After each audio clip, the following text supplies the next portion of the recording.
Hello guys, welcome to my channel. Today we are going to see how to fix GTA 5 enhanced not working on PC. Let's fix it guys. Go to search menu and type Windows Security, click on open it. Select the virus and threat protection and select the manage settings. Scroll down and select add or remove exclusions and select yes. Select add an exclusion and select folder and navigate to the game folder where you saved. I saved in C drive. Here is the game folder. Select it and select folder option. And the game has been added to this list.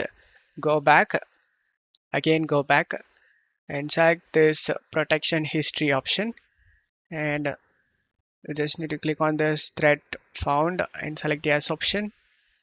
As you can see, the game related file is in here. Just select the action option and select the allow on device option and select yes, and do the same thing if anything listed same thing like the game related file, and then you just need to select the action and select the allow option.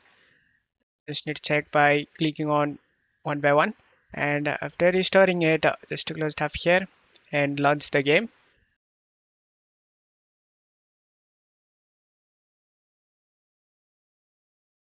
And as you can see, the game opens up without having any problem, and you will never face any game related problem guys. Don't forget to leave a like guys. Thank you.